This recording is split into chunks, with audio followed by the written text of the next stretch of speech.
As the golden hue of sunset bathed the Springs estate in a soft glow, Maya's heart pounded with a mix of excitement and dread.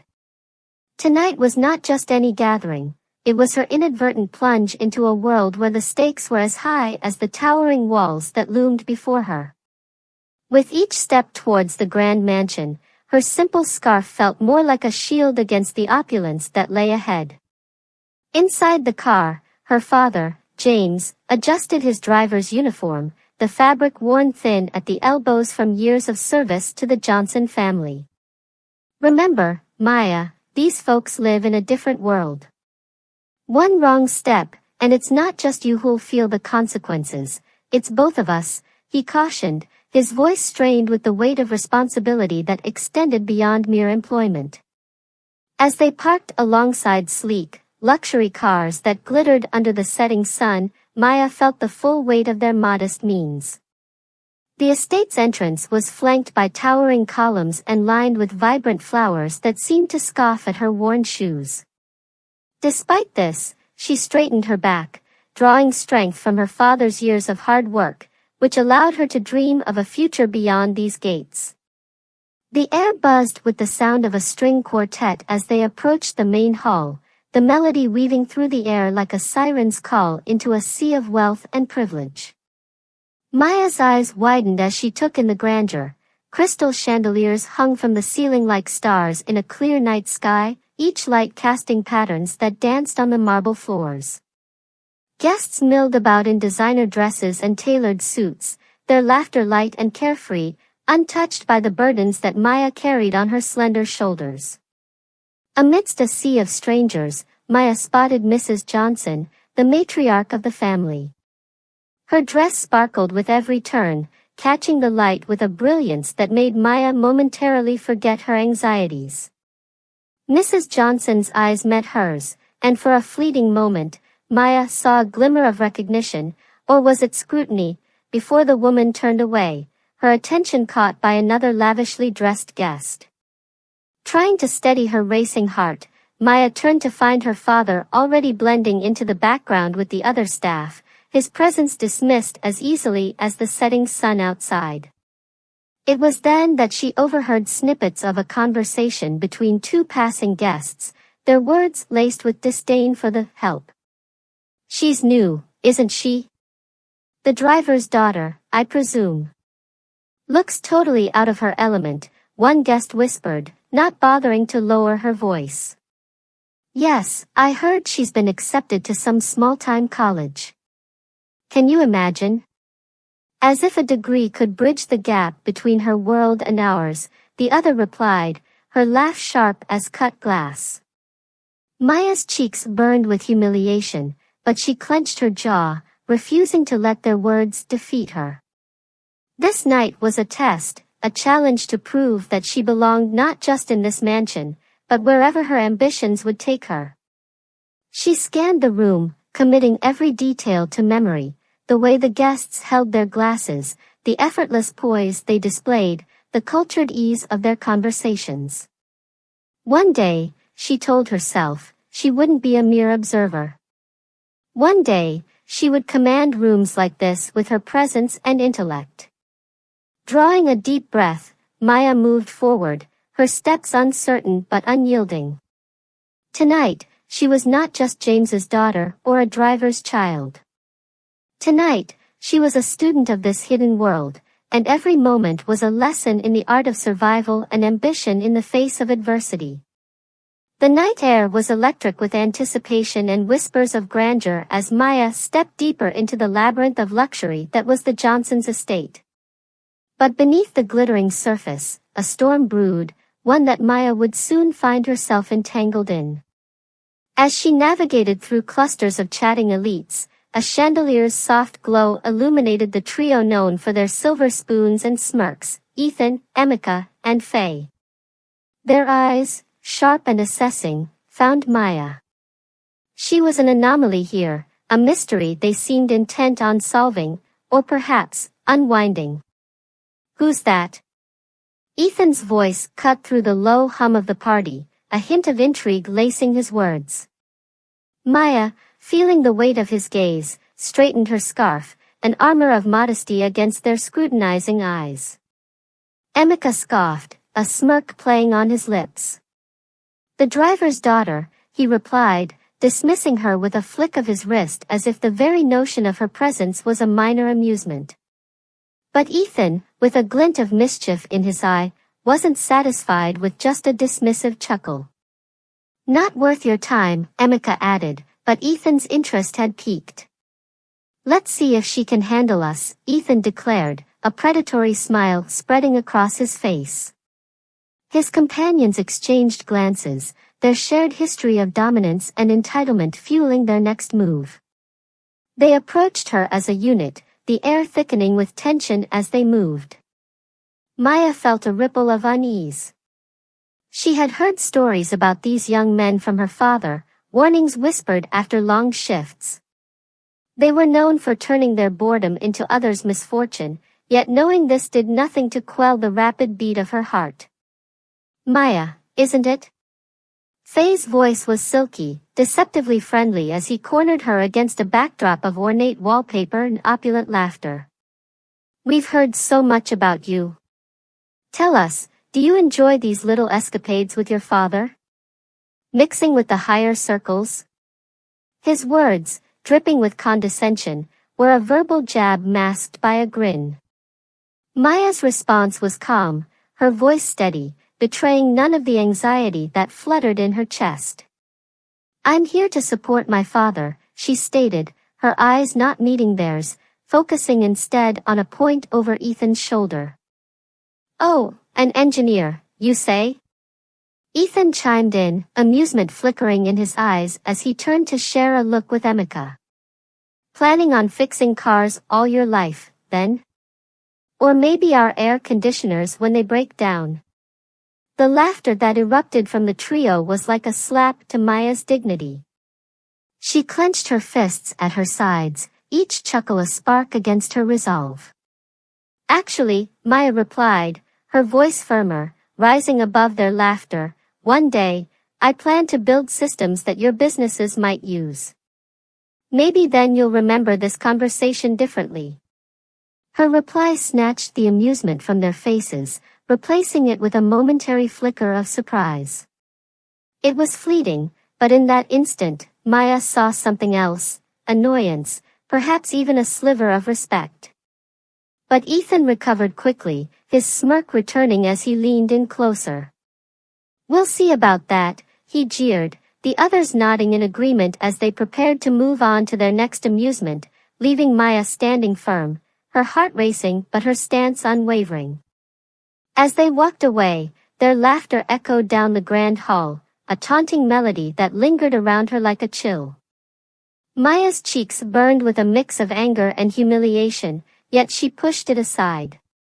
This world was not her own, and she had no intention of letting their cruelty define her. She turned, seeking the comforting presence of her father, ready to retreat from the spotlight that she never wished to occupy. But as she moved, she knew this encounter was far from over. In the quiet shadow of the evening, as the party's laughter swirled inside the mansion, the air outside held a chilling stillness.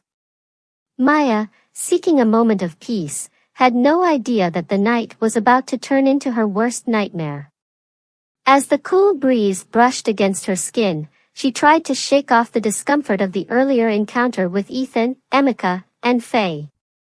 Their mocking voices still echoed in her mind, a stark contrast to the serene setting of the sprawling estate. Suddenly, the sound of footsteps crunching on the gravel path shattered the quiet. Her heart skipped a beat as she turned to see Ethan, Emeka, and Faye approaching, their faces twisted into smirks that didn't reach their cold eyes. Maya's instinct to flee kicked in, but the realization that she was cornered overpowered her senses. The trio blocked her only path back to the safety of the mansion, their bodies casting long, ominous shadows that merged with the darkness of the night. "Going somewhere?" Ethan's voice sliced through the silence, his tone dripping with menace. Maya steadied her breath, trying to mask her rising fear. "I just need some air," she replied, her voice a whisper against the boldness of her harassers. Faye stepped closer, his hand reaching out to grip her arm. His touch was firm and unyielding. "Relax, we just want to talk," he said, a mock friendliness lacing his words. Maya's skin crawled under his touch, her mind racing for a way out. "Let me go," she managed to say, her voice firmer now, but Faye's grip only tightened. Ethan laughed, a sound so cruel it seemed to echo off the estate's walls.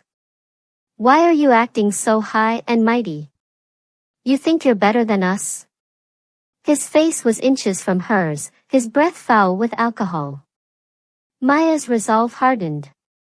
"I don't think anything," she shot back, struggling to free her arm. "Just leave me alone." But her resistance seemed to fuel their cruelty. The more she fought, the more they enjoyed the power they wielded over her. Ethan glanced at his friends, a silent agreement passing between them. Before Maya could scream, his hand clamped over her mouth, and he pulled her deeper into the darkness, away from the lights and the faint sounds of the party. The nightmare escalated quickly. Dragged behind the estate to a secluded area, Maya found herself at the mercy of the trio. Her mind screamed for her to fight, to escape, but their physical strength was overwhelming. The cold, hard ground became the backdrop to a horrific assault that tore at her dignity and left her spirit shattered. As they finally left, their laughter lingering in the night air, Maya lay on the ground, the gravity of her reality crushing her. Tears streamed down her cheeks, not just from physical pain but from the raw, aching violation of her trust and safety. The night had turned her world upside down, leaving her broken in its wake. James, growing anxious when Maya didn't return, started searching for her. The estate was large, and his fear grew with every unchecked corner. When he finally found her, his heart broke at the sight. "Maya!" he cried out, rushing to her side. Clutching her father, Maya sobbed, her words lost in the enormity of her trauma. James held her tightly, a silent vow forming between them. They would face this dark chapter together, no matter the consequences. As they walked back to their car, the weight of the night hung heavily around them, a stark reminder of the cruelty that lurked within the shadows of power and privilege. In the suffocating silence of the ride home, a single question haunted Maya: how could the night have turned so horrific so swiftly? As the car's tires crunched over the gravel road, every jolt felt like a stark reminder of the brutality she had endured under the indifferent stars. James, gripping the steering wheel with white-knuckled hands, kept stealing glances at his daughter, his face etched with a mixture of anger and despair. At home, Maya retreated to the sanctuary of her small room, her safe haven now a prison of flashbacks and shadows. The once familiar walls seemed to close in on her, each corner a grim reminder of her ordeal.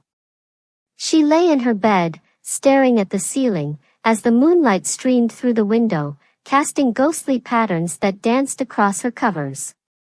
Her mind replayed the events, each laugh and jeer from Ethan, Emeka, and Faye echoing louder in the haunting quiet of the night.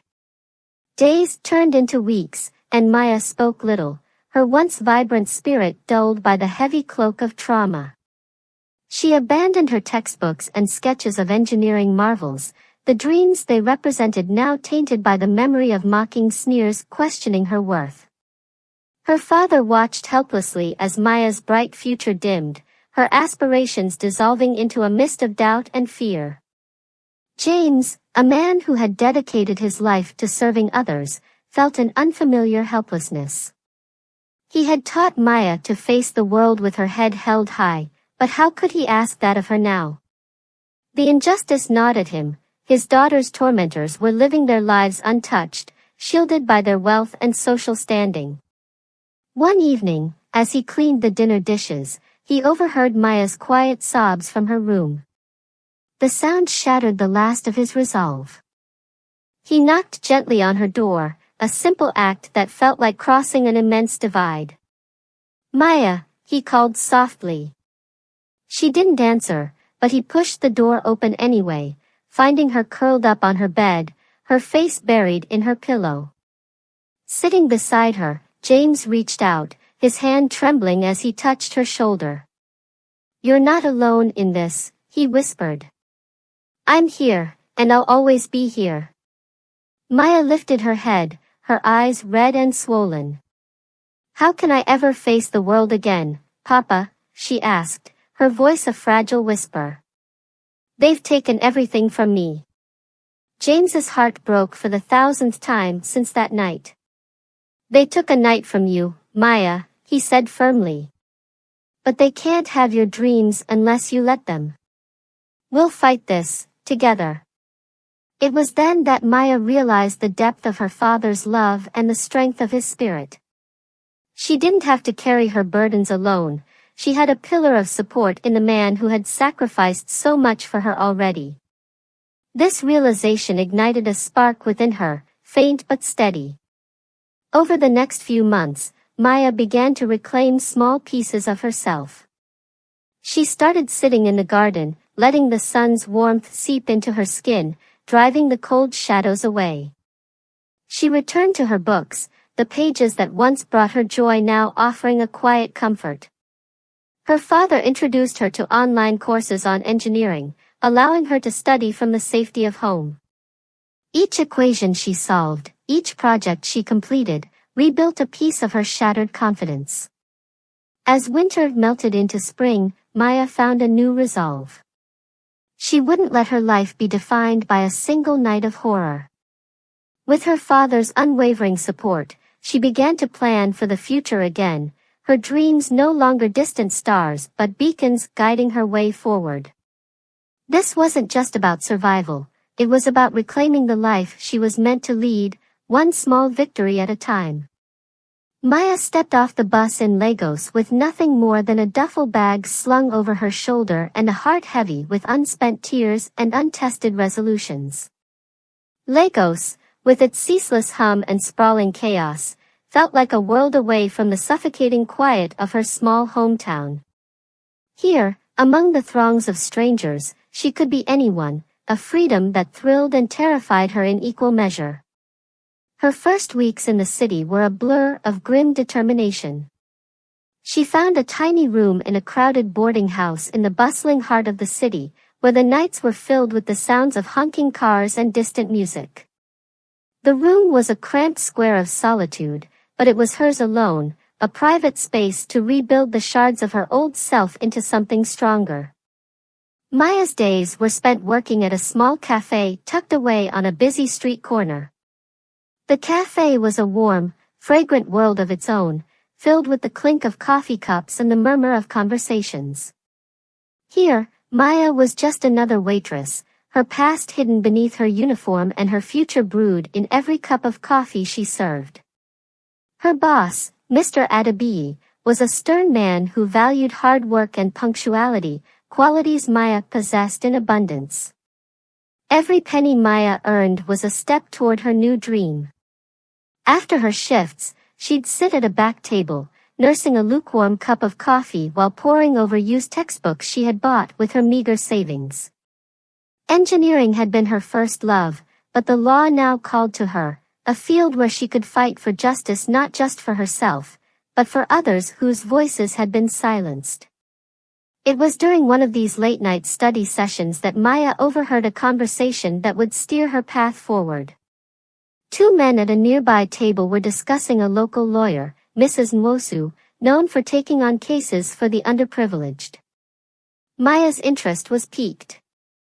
She scribbled down the name, her mind racing with possibilities. The next day, her day off, she found herself standing nervously outside Mrs. Nwosu's office, her heart pounding in her chest. Mrs. Nwosu was a small, wiry woman with sharp eyes and a presence that filled her cluttered office. She listened to Maya's story with a quiet intensity that made Maya feel both exposed and understood. After Maya finished, there was a long pause in which the only sound was the creak of the old fan oscillating in the corner. "You have spirit, Maya," Mrs. Nwosu finally said, her voice firm yet kind. And you have a story that needs telling. But more than that, you have a future in fighting for others who can't fight for themselves. Have you ever considered studying law? The question hung in the air, heavy with potential. Maya felt a spark kindle within her, the ember of a long-suppressed hope beginning to glow. I have now, she replied, her voice steadier than she felt. Mrs. Nwosu smiled, a slow spreading of her lips that felt like the dawn of Maya's new life. Then let's get you started. I'll help you. Consider this your first step towards becoming an advocate for justice. From that day, Maya's life took on a new rhythm. She balanced her jobs with night classes, her every moment driven by a newfound purpose. Each case study she read, every legal principle she learned, was a brick in the foundation of her future, one where she could stand in court and fight for those whose cries for help had been drowned out by the roar of injustice. As the golden sun dipped below the horizon, casting long shadows over the Springs estate, Maya stood at the gates, her heart pounding with a mixture of anticipation and resolve. 10 years had carved lines of determination into her features, and tonight, she wasn't just Maya, the driver's daughter, she was Maya Johnson, Esquire, a beacon of justice ready to confront her past. The estate buzzed with anticipation for the grand gala, a night that promised glitz and networking for the crème de la crème of society. But for Maya, it was the night she would unmask the monsters of her past in their lair. Clad in a sleek black dress that contrasted sharply with her purpose, she entered the mansion with an air of quiet confidence, her presence almost ethereal. Inside, the grand hall was alive with the sound of a live orchestra, the air thick with the scent of expensive perfume and the murmur of the elite. Maya's sharp eyes scanned the room, quickly locating Ethan, Emeka, and Faye, now more polished but still exuding the same old arrogance. They were surrounded by admirers, laughing and toasting to their latest successes. She felt a familiar twinge of anger, but it was quickly replaced by a strategic calm. Maya's approach went unnoticed at first as she moved through the crowd with grace, her every step deliberate. It wasn't until she was just a few feet away that Ethan's gaze met hers. His smile faltered, recognition igniting a flicker of uncertainty in his eyes. Maya? Ethan's voice cracked the air, a mix of surprise and something that bordered on fear. The others turned to look, their expressions morphing from amusement to shock. Ignoring the whispers that began to swirl around her, Maya addressed them with a poise that belied the storm inside her. Good evening, Ethan, Emeka, Faye. It seems your memories need refreshing, she said, her voice steady and commanding. The trio exchanged uneasy glances, their discomfort palpable. Maya continued, I'm sure you remember a night, much like this one, many years ago. But unlike tonight, that evening ended in horror for one unsuspecting guest. Her gaze was unyielding, pinning them like butterflies under glass. Ethan attempted a dismissive laugh. Maya, that was a long time ago. We were just monsters? Maya supplied coolly, cutting him off. Yes, I remember. But tonight is not about reminiscing, it's about reckoning. The word hung heavy in the air, and the surrounding chatter seemed to quiet. Faye looked around nervously, his hands clenched into fists at his sides. Emeka, ever the strategist, tried to regain control. What do you want, Maya?